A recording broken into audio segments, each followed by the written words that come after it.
This is a case study today we are going to discussing, that is Google App Engine. Now, previously in the last classes, we have seen the case studies belongs to the software as a service, right? So under that we have seen Salesforce, as well as we have seen this Facebook as well. Bhavita, is Sir, it audible? yes, sir. Okay, which screen you are seeing now? Cloud case study, sir. Fifth unit. Okay, right. So now we'll go for the second service, that is platform as a service. In this service, we are going to have the three different case studies under this. So probably in examination, any one of the case study they will ask directly, or you specifically ask the past service, you can write any one of these three. Okay, so let me start with the Google App Engine. So this Google App Engine is mainly focused. So most of you have the aware of using of the services and the products of Google's. Now, some of the services like the Gmail you're going to using and Google Drive, these are the some of the services you are using. Through this, you are accessing and you are communicating to each other. And come to the products of Google, many more products are there. Like we have already done a small experiment of the Google Assistant with the help of this through the Quick Labs. So not only this, we have a Google Map, all different product types of available where we can do or using this engine. Now here the meaning of engine. Now come to the agenda of this topic. What actually GA means? Google App Engine. Simply we can call as App Engine. Now how the architecture will look like? What are the components? Main components will be there, and what are the comparative studies compare with the different clouds are there, comparing with that one, what are with respect to which parameters it will be vary. In the last the pros and cons. Now let me see what actually this GAE means. Google App Engine talks about, it's simply referred as GAE, it's simply called as GAE. Now this is a comes under PaaS service, platform as a service, right? Because it is creating a platform without installing, without required any infrastructure. Directly we can use this platform and we can do our job. Whatever the service we required, whatever the products we require, directly we can do. The main objective is for this of this cloud is platform is for developing and hosting of web applications. That is the main objective. Whatever we have apps under you, and whatever the apps you want to be host or want to be accessed, directly we can use this GAE. This is consisting of a sandbox. What is called as sandbox will be seen in upcoming slides. Sandbox is providing you some set of things or set of components where with the help of that we can easily run any applications across multiple servers. So this is like a sandbox available. With the help of the components available in that sandbox, we can run multiple uh, applications or multiple applications across the multiple servers. So we have a feature in the GAE that is automatically it can be scalable with the applications. Meaning of the scalable already we have discussed many times, the vertical and horizontal, the scale up and scale down. And thus, whenever the more number of our users are going to be increasing, like for Gmail, everyone maximum 90% of the people having the Gmail accounts, and many people's having the different accounts of that. With the help of that, only all the smartphones are connected to each other. Automatically, we have a scaling feature. Also, it supports the request increasing across the applications, and automatically there is a allocations of the resources. Like whenever any space is increasing, for example, I don't know how many of you are crossing the 15 GB of Gmail data. At least if they'll give one more GB of free of space to you, there is automatically some allocation of space will be due for you, not more than that. It give for extension of 15 GB to 1 GB as a free. Now if you beyond that one, again it has to go for paid version. Like this allocates, automatically allocations will be done whatever the resources will require. So based on the additional demand, it will be allocated. So beyond that demand, if you're asking, then you have to go for paid. Now this GAE is a free up, so up to some limit. Free up is not like entirely is a free up. Up to some limit, it's a free. Like we are seeing in the Quick Labs, it having some of the courses, some of the lab experiments. If you want to do it, it can go for a free. Later, if you want some of the lab experiments, means lab experiments in some of the environments when you want to be, you have to purchase the credits, right? certain level of consumed resources is a free up. So free fees can be charged for the additional storage, bandwidth, as well as if you want to use beyond the hours, you can have a fees. Now, what are the apps are going to using different languages, different databases? We'll see detailing in upcoming slides. Now, for a briefly, here Total App Engine has written in Java and Python most of the code, not only in Java and Python, most of the apps are written in this Java and Python. And the data storages they are going to using as Google Bigtable as well as Google Query Language to retrieve. To storing here and to retrieve, they are going to using this, right? So if you have make a note of this one is not only Java Python, this GAE has focus on Go language as well as PHP as well as the Node.js as well as .NET as well as Ruby on Rails applications, right? So Ruby on Rails applications also it is a MVE model view control model, the 3-tier architecture. Node.js, little we have seen about the Node.js in the previous topics. .NET, it is a extension. Most it is a usability language, component-based language. So these are some of the languages primarily to develop these apps in the JEE they are used. And coming to the second topic, this is the architecture. In this architecture, if you observe closely, where it talks about the main from anywhere you can access, from laptop or desktop you can access, from mobile, and mobile also in the Android, maybe you can access from iOS, anything you can access from here. But come to the inside of this, what are the different components are available in this architecture is there is a load balancer. So most of you know more about this load balancers. In the previous third unit, we have talked about for each architecture maximum the load balancers. Here also there is a Google load balancer is there to balance of this one. Now whatever the requests are coming from the different clients in the sense from different configurations of the clients, you get it. Now App Engine, here the vital role where JEE is play, vital role of this App Engine. Here it will be go having this, the storage centers like cloud storage as well as here whatever you are storing, you can have the cloud SQL centers as well and cloud data stores as well. So based on the task input, based on the priority, task queue will be take care of that one. So automatically some mesh caching, already we have seen this layer, the database mesh caching in the previous topic. Mesh caching will be take care of based on the task, whatever you are requesting, whether you request for sending an email, whether you request to upload image, or whether you want to be mapping the Google, or when you want to track any device, or when you want to be have create a sheet, what actually the task you are expecting from this Google App Engine, that task you based on the priority will be taken from here. So it will be retrieving all this one. If you observe here, at the starting we have a App Engine as well as at the ending we have a App Engine. The meaning of this one is internally for different types of configuration people, different app engines can be maintained. Based on that, this app engine is directly connected to the cloud storage. But when you see this one, this app engine is going to covering for this dynamic content. So it will be take care of this is a static one, and this is for dynamic. Static one is already the query is there. Now when you are searching for any query in the Google, automatically we are getting like if you once you've done it, it will store in the static because for the reuse purpose later onwards when you are composing a mail, automatically when you just enter a first character, it will shows that. So such type of information, if you observe or not, maybe in some of the online classes, in online courses, if you observe that when you just give your email ID, automatically the phone number will be pop up, the address will be pop up, college name will be pop up, the designation will pop up, everything will pop up. So this will be comes from when you are using the Google services from the static centers will be comes.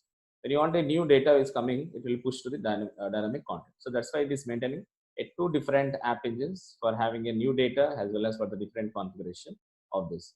Going in detail of this figure, going in detail of this architecture figure, if you see it, here we have two services. One is stateless, another is stateful. Now under this one, if you observe closely, if you observe this one, in the stateless services, we have a different APIs like for URL fetch, as well as for mail, as well as for image uploadings. We have task queues, the XAMPP, and also the Google accounts. All these are having, for every services, we have different APIs has to be taken care, right? For this one, how it will be go for stateful. Stateless in the sense, there is no control over there. There is no proper administrator over there. In the stateful, one should be has to take care of that particular task. Now to do this one, in the middle of this layer, we are writing maybe a Python code or maybe a Java code based on our requirement. We have this VM, virtual machine, and process will be there. And also we are using some standard libraries, also some app. Now this app engine will be done based on the help of this data stores and the BIOS stores what we have. This is Biblioc stores, and also the Memcache will be available. So these are the databases we have. With the help of these databases, whatever the request you are requesting from the stateless service, it will be take care of that request and response based on your input you are giving and based on the databases what we. So in the stateless services, what the request will becomes over there, and response will becomes from stateful services API. If you go in detail of this one, maybe the data, whatever you are sending the data here from the stateless services, maybe is a batch stream data or maybe is a normal live stream data. So it is a time series files will be there, time series streaming also be there. Files is at a time you can go. Streaming means live. Lively is going to be do such type of inputs. Now here we have a time series processing, which will be taken care by the data flow. Like we have a Google data flow. Now here also a cloud data flow. If you remember in the Google Assistant experiment, we have a Google data flow. What will it do is it will convert into one form of to another form, right? So this storage will be there, one storage, here also another storage, here also another storage. If you observe what is the difference of these three different storages is, here we are using BigQuery language, here we are going to using cloud big table, and here we are using cloud storage. So based on that input, what type of process we can, whether we can be go for the processing with the help of machine learning, or we can have go for the processing of this one. If you want analysis, we can go for cloud data lab, and here clouds the procure, that is a data proc will be there, cloud data proc. And if you want a machine learning things has to be done, it will take care of ML. If you observe here in this one, all are going to be, this will be connected to this, this is connected to this, this is connected to this, this is connected to this. All are going to be connected to each other. So for any type of data, maybe it's a structured or unstructured, maybe it's a relational or maybe a traditional, whatever the data, it will be take care of based on the backend, the clouds we have, with the backend cloud services is there. Based on that, the respective cloud will take care of how to be analyzed, how to give that time series data, to be a stream or at a time a files data. It will take care of the last one. Okay. So this is in detail going in depth of.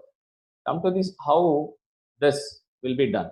Now, what are the different functions? Now, just now we have seen in this three figures, main components of this architecture.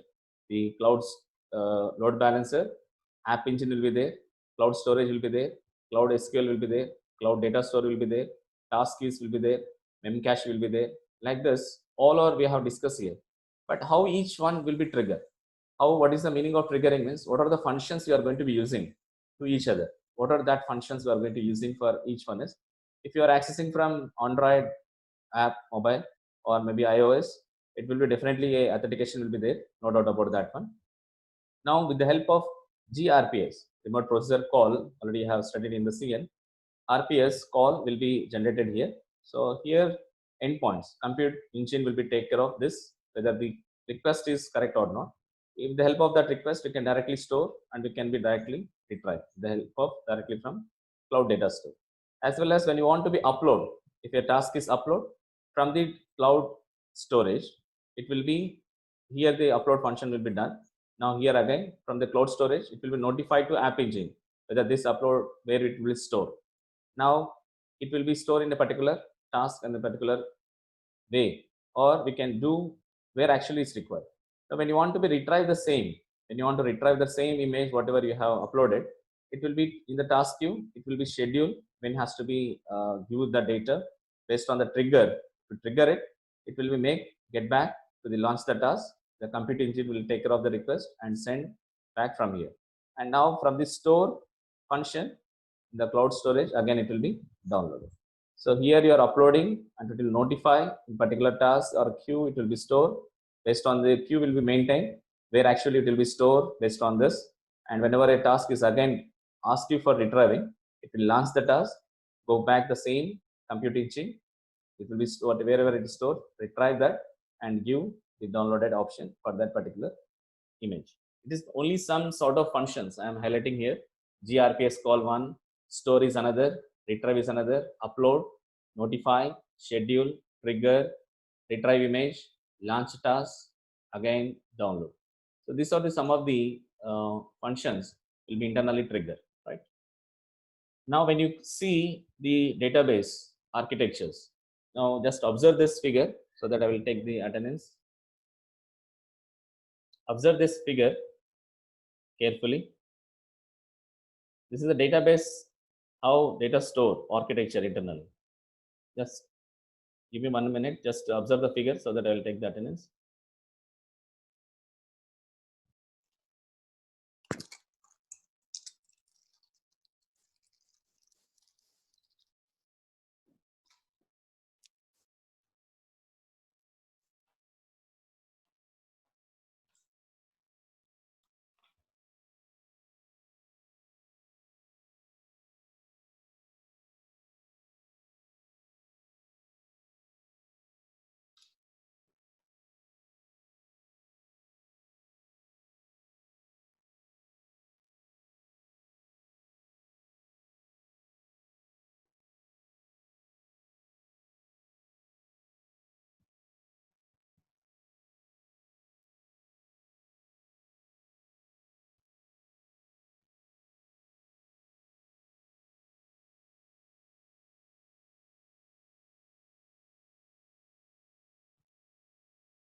Right.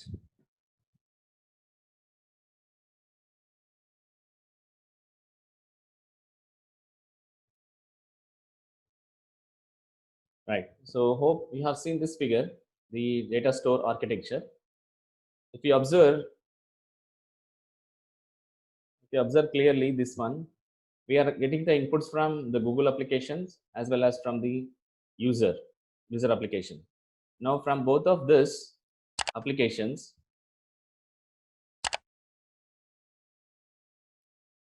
yes, Sucharita, are you there? Yes, sir. So which slide you are visible now? Which slide you are viewing now? Sir, Which is the slide? data store architecture. Okay, right. Thank you.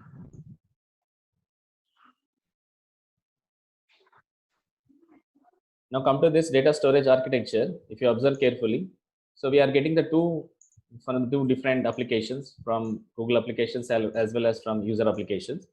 Now based on the application of this one, the corresponding API 0, 1, 2, 3 like this will be taken care of. Inside there is a data store as well to access that one. So based on the request, the corresponding language, or we have different languages going to be using, just now I have said you. So based on that, you can use any one of the applications or user applications, and hope with the best what you can do is it will be automatically convert. So maybe somebody can use from Google Forms or from the Google data, somebody are using the user application in the sense all the laptop, the mobile, all together. Now here, for all the inputs from the different APIs will be storing Bigtable. Now this master server will be take care of that based on the logical table management, based on the load balancing component, based on the garbage collection. It will be take care of all the different inputs. So we have a different servers because we are getting different data, different requests will becomes. So server 0, server 1 up to server n will be there. And the bottom layer, we have a GFS, that is Google File System, where we are maintaining different file servers, FS0, FS1, FS2, FS, and so on. So this servers will be take the input from here and will be accessed over this, right? Now come to the third topic, that is components. So till now we have discussed only two subheadings under this. What is this? The purpose of GAE, what actually it does, what is the main objective, and architectures. Architecture, I have shown you four different architectures over there, and one more data storage architecture. So 5 different graphical representations have shown you. At least 2 to 3 you can be drawn in the examination. The third one is component. Like many components just we have seen from that figures. Now main components is the CLR, that is common language runtime, one component, because we have using different languages. We have to take care of that runtime, which languages can be run over there, how we can be avoid the problems. And web-based admin console. Web-based in the sense, most of the services, when you talk about the Google means, cloud means, it is a web-based only. So how that console will be? How the console is nothing but to operate, to do anything, how the admin consoles will be given to each person, right? So scalable infrastructure is another component, and SDK, the software development kit, will be there. So it will be supports some of the components, like we can run locally and we can easily deploy whatever we have the applications. We can manage the different versions. We can have APIs. All this can be done simply with the help of SDKs, right? So this software development kit will be take care of how to operate all this type of components. Now, when you come to the fourth subheading, that is comparative studies. If you see the comparative studies between the GAE and AWS, that is Amazon Web Services, we are comparing only for this two, Google App Engine as well as for Amazon Web Services. Now, this will give this two will be have a comparisons. So this two will be have take the parameters is, these are the parameters considering cloud services, platform supports, virtual platform, the storage, the languages supports by 2 clouds, load balancing, and how the data after termination. When you come to the cloud services, the GAE supports all the 3 services, whereas AWS supports only 2, except the I, that is except the software, whatever we are discussing, except that one, it will support this as well, PaaS, IaaS. It doesn't support SaaS. Now platform supported, it supports both Linux as well as Windows. It also supports Linux, Windows, including that OpenSolaris also be supports. Now virtual platforms, it will be have a application container. Here we have a Zen hypervisor. Already you are aware about the Zen supervisor, right? So this Zen hypervisor can be supports the virtual platform here. The storages here using Google Big Table, and here using the Amazon Simple Storage. When you come to the languages, just now we have talk about this GAE, Python, Go, PHP, Ruby on Rails, Java, Node.js, all will be supports. It also supports Python, PHP, Ruby, Java, but it doesn't support Go and Node.js. These two languages doesn't support by AWS. Load balancing is automatically will be done. Here already we have discussed. This is done by the round robin. So termination of data is 90 days. This we'll go for 90 days up to here 30 days only. So this is rough comparisons between the two clouds, GAE and AWS. Right, coming to the advantages, here the different advantages we have, the like auto scaling, we have a static files, as well as we have a easily we can be done the log files, easily we can maintain it. Log files, the purpose is when we have login, what are the when it is created, log file is very important in the services, because whenever you are opening a mail, automatically shows you when the mail will comes, from which is the address, what is the IP address, from which location, all the details always we have to maintain until the mail has to be expired, the mail has to be deleted, right? So log files is very important. Easy deploy, easily you can deploy, just literally one click is enough to deploy it. Pre-quota up to 99% of apps will be pay nothing, right? And affordable scaling will be there. Price better than AWS, it supports. No configuration is required, directly you can use the any services, any products. So easy security, because we have a Google patches in the OS of the servers, in the Google servers. So that's why it provides easy security as well, right? So that is about the advantages. Now come to the drawbacks of this. Drawbacks of this one is it can easily have one drawback is read-only access to file system. You can't change one weekend be do it, right? So simply once you send it anything, it can't be editable. So applications can't be created with the new threads. That is another drawback. Only 60 seconds is deadline per request or per response because automatically it will be expired. So only very limited time will be there for doing all this. So free up to 5 GB of storage will be served. So approximately we can view 5 million pages views per month we can do, right? So these are the topics what we have discussed is the drawbacks, the advantages, comparisons, the components, and the architecture as well as GAE. Now, if you want anybody interested in the hands-on of this GAE, hands-on of this one, Google App Engine, just you can go for directly cloud.google.com. There directly we have a link up to 12 months. You can have a free access over this. I will show you that also. Let me see some of the products which can be visible easily. If you observe carefully, see the Google products. Google products. Just observe carefully. Just I will take the attendance one more time. These are the Google products. Hope it is visible. Sandhya, this slide page is visible. Yes, sir. Okay, right.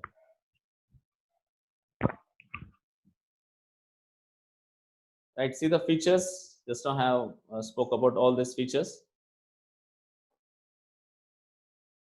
Compute engine, cloud CDN, cloud storage, data flow, cloud SDK, operations, cloud run, cloud SQL, the cloud functions, BigQuery, right? Come to the compute type of products is we have a compute engine, we have app engines like this, and bare metals like recommendable, and all. Now another product, if you want working on the interested in the storage, we have a cloud storage, persistent disk will be there. So these are the different products and services available in GAE, right? And if you want working on databases, we have a cloud big table, Firestore, Cloud Spanner, and Cloud SQL, and memory store. Like this, we have different databases you can work. If you are interested in networking, it supports Cloud Armor and Cloud CDL, Cloud DNS, the network service ties. Like this, we have different networking products as well. Come to the operations, it can have a cloud loggings can be done. If you want cloud monitoring, that service also be available. Application performance management is also be available. Cloud trace is also available. Cloud profile, cloud debugger is also be available, right? So when you observe, not only that, we have some other products like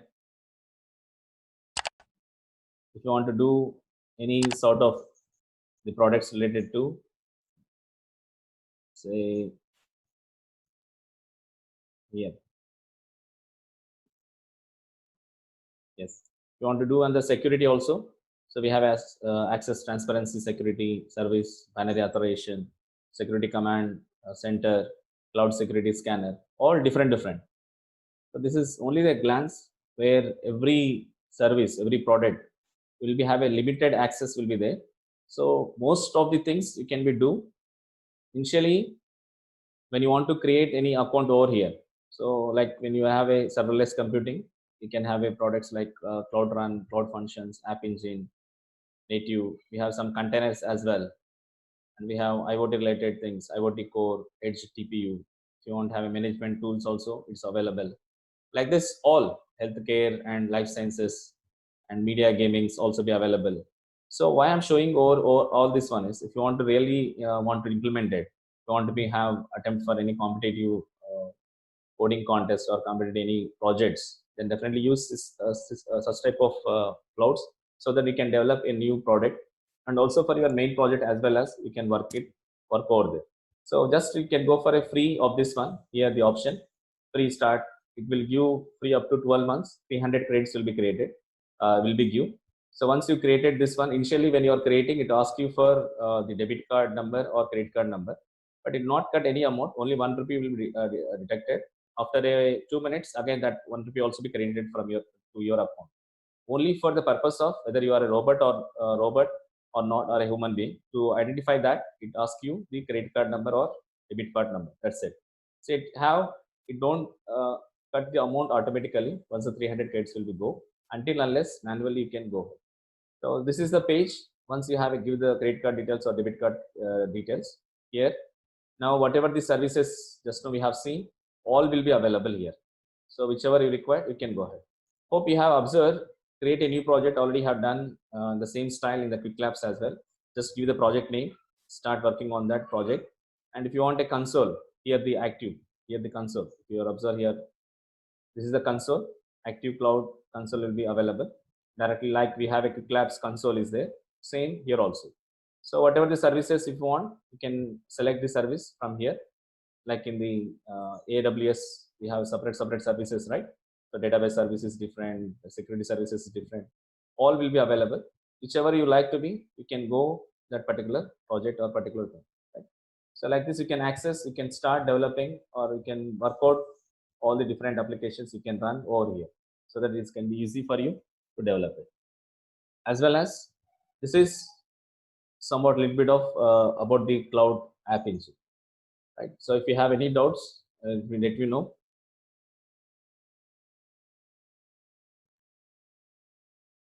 Right. So this is what we have discussed today. Okay. The next topic we'll discuss in the next class, that is about the MS Azure. Very interesting. MS Azure. Most of you are also working under this. MS Azure is also being very comfortable to develop the AI projects or deep learning. Not only that, we can run our Python programs. All. It's a nice service as well. But here we are not talking about the hands-ons, but mainly it is a case study. We are focusing on the technical ways. Those who are interested, I'm just giving the web link to you. So because it's a paid versions are there to access, that's why we are not adding this type of experiments in the lab.